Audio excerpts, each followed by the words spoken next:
Larutan berikut yang memiliki titik beku yang paling rendah itu adalah yang A, urea, konsentrasinya 0,5 molar.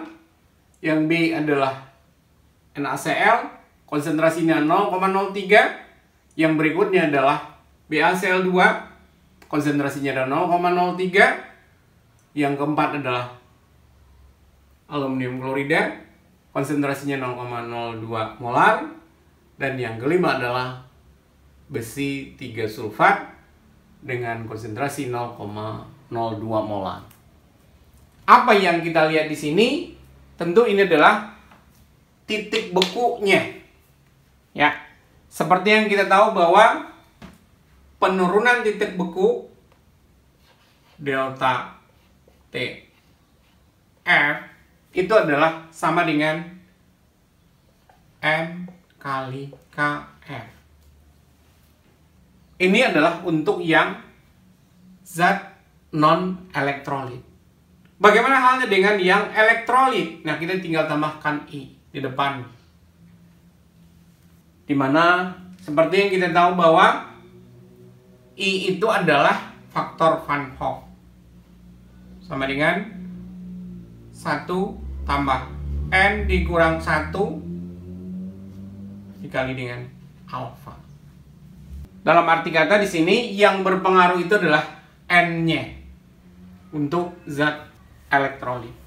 Tetapi secara umum sebenarnya kita bisa gunakan juga untuk non-elektrolit karena memang I-nya di sini ya karena N-nya 1 karena dia tidak terionisasi ya berarti I-nya tetap 1 gitu. Angka di sini juga bisa kita gunakan.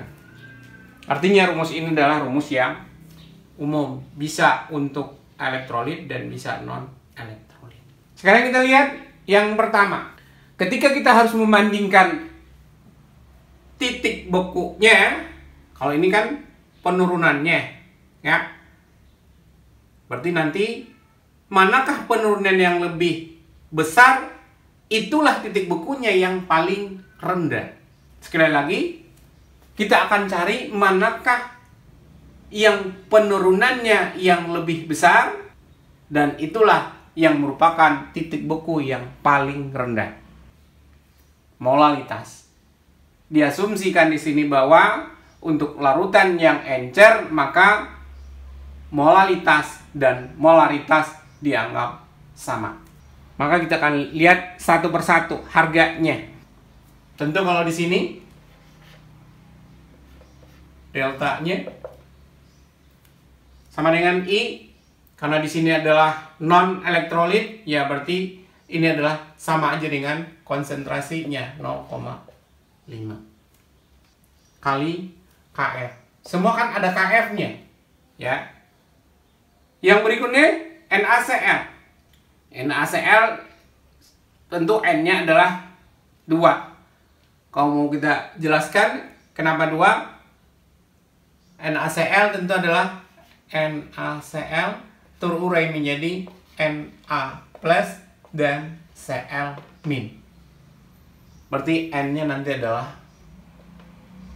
2. Berarti delta TF-nya adalah ya I, tentu adalah I-nya akan sama dengan N-nya 2, ya. Dengan asumsi bahwa ini dia terurai sempurna. Berarti 2 kurang 1 ada 2, tambah 1 berarti 2. Berarti 2 kali 0,03 sama dengan 0,06 Kf. Semua ada Kf-nya. Yang berikutnya BaCl2.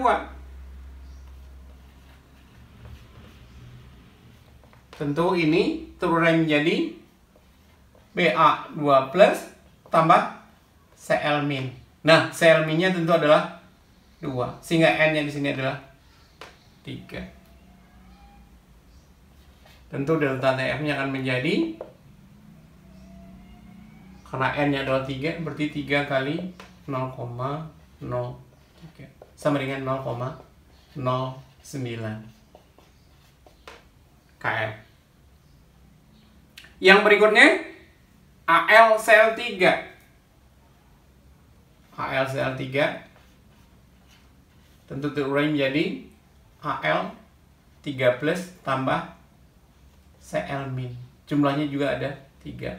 N-nya sama dengan 1 tambah 3 adalah 4. Berarti dengan demikian maka delta TF-nya adalah 4 dikali dengan 0,02. Ya, sama dengan 0,08 kF. Dan yang terakhir, Pc3 sulfat nanti sebenarnya kalau di sini dia juga terurai menjadi, sini aja tempatnya udah terbatas, Fe sulfat terurai menjadi Fe3+ tambah ion sulfat. Nah, bagaimana agar setara? Ini adalah 2, ini kali 3. N-nya sama dengan 5. Sehingga dengan demikian maka delta TF-nya itu adalah, ini tadi adalah 5 kali 0,02 sama dengan 0,1. Nah, dapat kita lihat di sini setelah kita hitung ternyata bahwa ini 0,5, ini 0,06, 0,09, 0,08 dan 0,1. Dan kita bandingkan tentunya manakah yang penurunannya lebih besar? Kita lihat di sini bahwa penurunan yang paling besar di sini adalah larutan urea. Kenapa itu bisa terjadi? Karena memang konsentrasinya yang jauh melebihi dibandingkan dengan konsentrasi yang lainnya. Jadi kalau di sini hanya 0,03, sementara ini adalah 0,5. Berarti sangat berbeda. Ini konsentrasinya sangat besar. Dengan demikian, yang mempunyai titik beku yang paling rendah tentunya adalah yang penurunannya paling besar. Manakah yang penurunannya lebih besar? Yaitu adalah larutan urea 0,5 molar. Kesimpulan kita adalah bahwa kalaupun secara umum dikatakan bahwa zat elektrolit itu mempunyai pengaruh yang besar dalam penurunan titik beku, tapi di sini karena konsentrasi dari ureanya itu sendiri adalah sangat besar, maka konsentrasi juga akan sangat berperan. Karena dalam rumusnya di sini, apa yang berperan itu? Delta TF sama dengan I kali M kali KF. M molaritasnya atau molalitasnya dalam hal ini. Jadi, molalitas atau dalam hal ini adalah molaritas, karena diasumsikan molaritasnya akan sama dengan molalitas untuk larutan yang encer. Dengan demikian, maka urea lah yang memiliki titik beku yang paling rendah.